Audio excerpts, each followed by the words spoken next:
É um grande privilégio partilhar com você, neste momento, a palavra de Deus.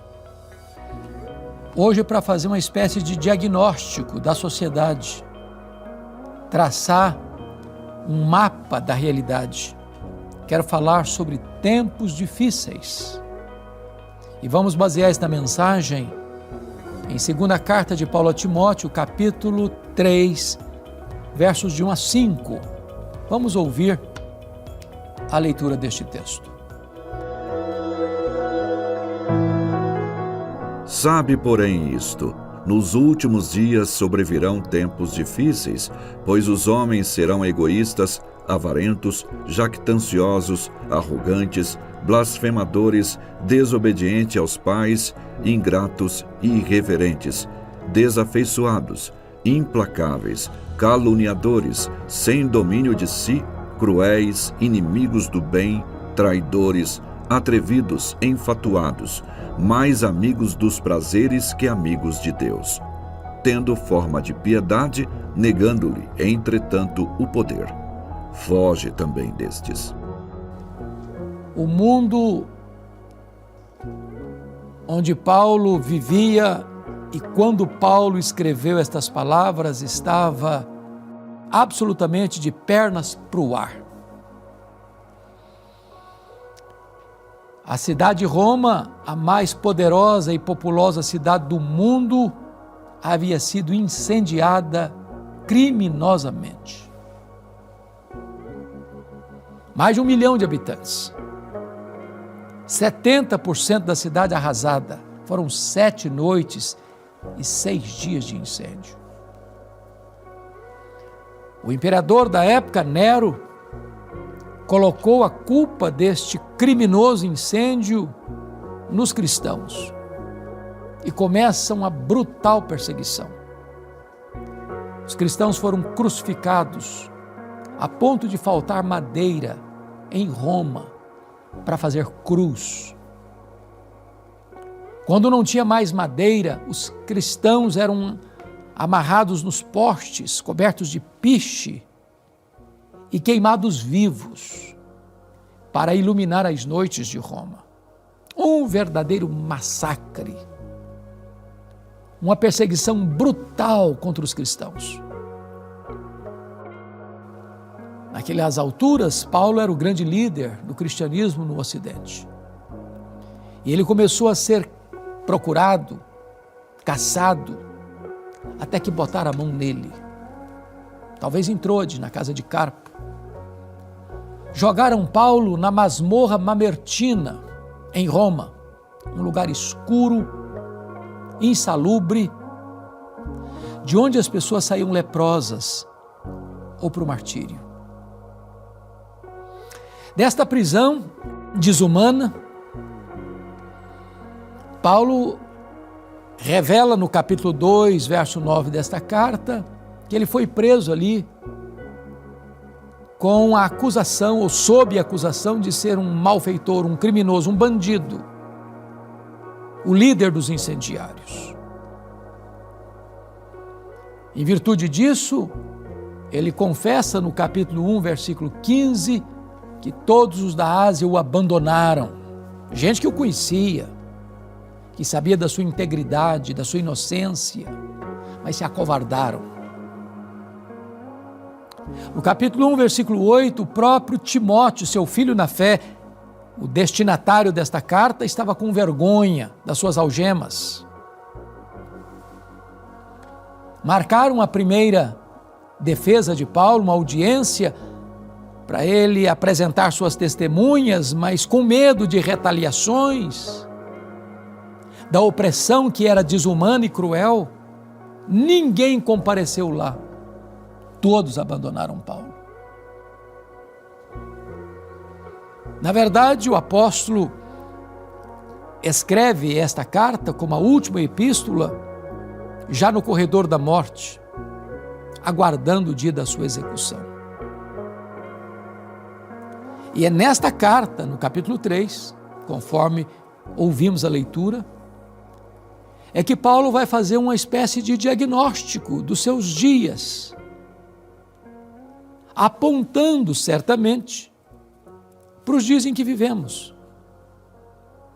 E ele começa dizendo assim: sabe, porém, isto.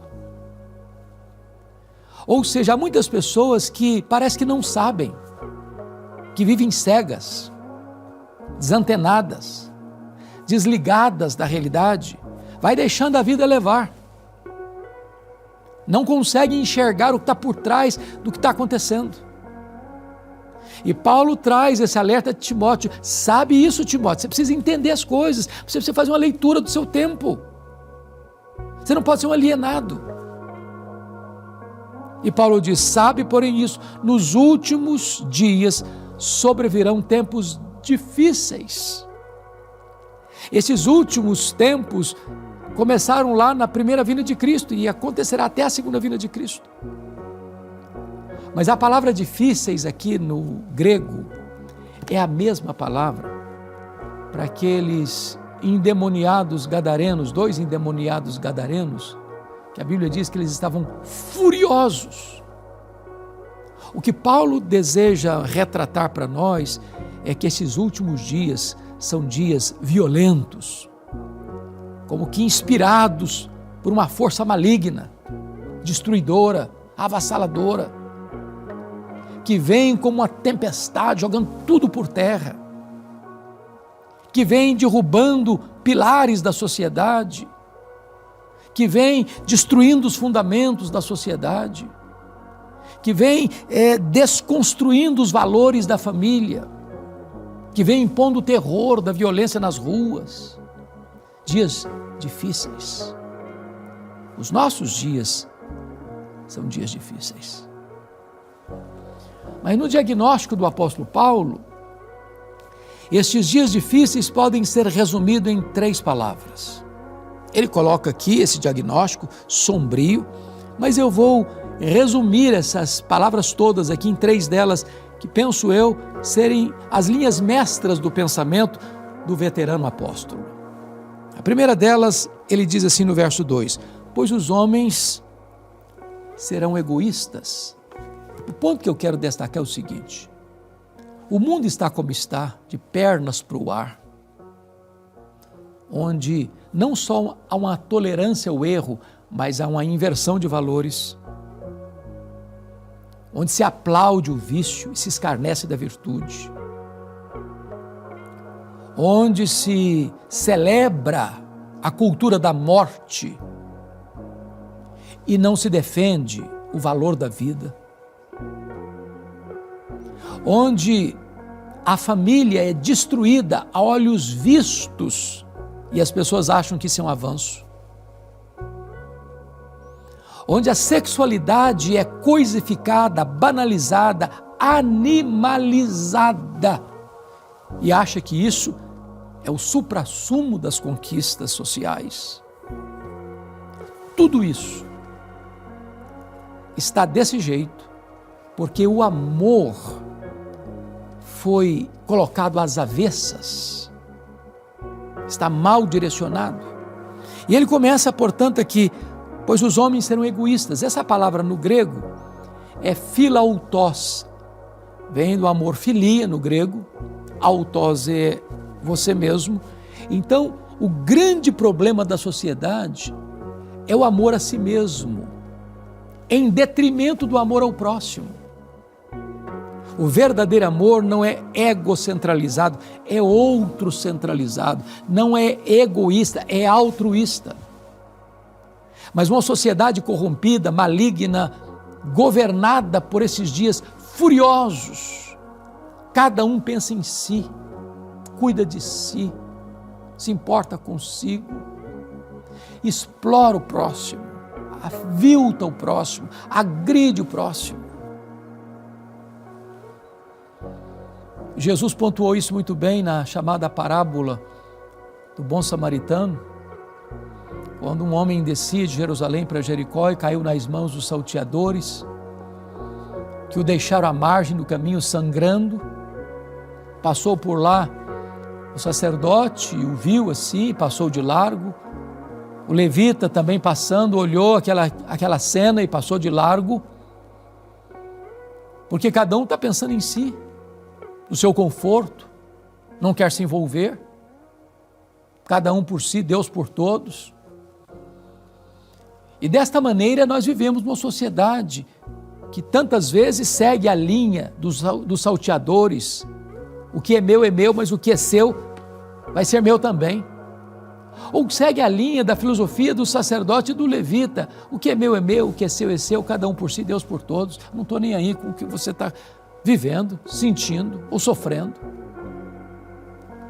Então desce um samaritano, que é inimigo de raça, mas para, vê, se aproxima, pensa as feridas do homem, coloca-o na sua cavalgadura, deixa-o numa pensão, num hotel, com o compromisso de pagar qualquer despesa posterior, tornando-se verdadeiramente próximo. Sabe por quê? Porque o amor não é egocentralizado, é outro centralizado. Por que a sociedade está tão corrompida? Em segundo lugar, diz Paulo assim, porque os homens serão avarentos. A palavra avarento no grego é philarguros, literalmente, amantes da prata, amantes do dinheiro. O dinheiro é a mola mestra dessa sociedade, onde as pessoas adoram o dinheiro como um deus, Mamon. Por dinheiro as pessoas matam, morrem, corrompem, são corrompidas. Por amor ao dinheiro as pessoas vendem a alma para o diabo. E esta avareza é que leva o assalto aos cofres públicos, a corrupção nos governos, nas empresas. É a corrupção movida pelo amor ao dinheiro que tira recursos dos hospitais e pessoas morrem na fila, sem assistência, sucateando as estradas, tendo tantos acidentes. Porque os recursos são jogados no ralo da corrupção. Por quê? Por avareza, amor à prata, amor ao dinheiro. Nós devemos adorar a Deus, amar o próximo e usar as coisas. Mas nessa sociedade, as pessoas amam as coisas, usam as pessoas e se esquecem de Deus. Mas finalmente, Paulo vai fazer um outro diagnóstico. Lá no capítulo 3, versículo 4, dizendo que os homens são mais amigos dos prazeres do que amigos de Deus. E a ideia aqui é de filomenos. É a pessoa que vai amar o prazer, mais do que amar a Deus. E nós estamos vivendo nessa sociedade hedonista, que vive por prazer, que bebe todas as taças dos prazeres, que quer sexo livre, que quer drogas sem criminalização, que aprova o aborto, que aprova a ideologia de gênero, que aprova todas as coisas que estão na contramão da ética, da moralidade, da cultura judaico-cristã, que serviu de pilar central da sociedade. As pessoas querem tudo aquilo que atenda ao reclamo, ao desejo da sua carne, da sua vontade. E esta filosofia tão popular no primeiro século, chamada de hedonismo, patrocinada lá pela ideia e pensamento que resume essa filosofia: comamos e bebamos porque amanhã morreremos. Não tem amanhã, não tem prestação de contas, não tem juízo final, não tem céu nem inferno, a vida é só o aqui e o agora, então vamos beber todas as taças dos prazeres. Por esta razão, porque os homens amam a si mesmos e não ao próximo, porque os homens amam o dinheiro e não a Deus, porque as pessoas amam mais os prazeres do que a Deus, é que a sociedade está vivendo esse caos, dias difíceis. Você e eu podemos reagir a isso, voltarmos para Deus, colocarmos nossa vida nas mãos de Deus e viver para a glória de Deus, para respeitar a vida, amar o próximo e alterar o cronograma dessa sociedade que jaz no maligno, que caminha célere para a destruição. Não há outro que possa nos dar esperança, a não ser Jesus Cristo. Eu conclamo você a vir a Cristo, a entregar sua vida para Ele, a viver de modo digno dEle, para ser luz e sal neste mundo tão confuso. Que Deus nos ajude, que Deus tenha misericórdia da nossa vida, da nossa família, da nossa pátria. Vamos orar. Querido Deus, te agradecemos pelo alerta da Tua palavra. Não permita que nos conformemos com este século, que venhamos a ser amigos do mundo, constituindo-nos assim em inimigos Teus. Que possamos, meu Deus, não nos conformarmos a ponto de amar o mundo e as coisas que há no mundo. Guarda o nosso coração do mal. Abençoa as pessoas que estão nos assistindo agora. É a nossa súplica em nome de Jesus. Amém.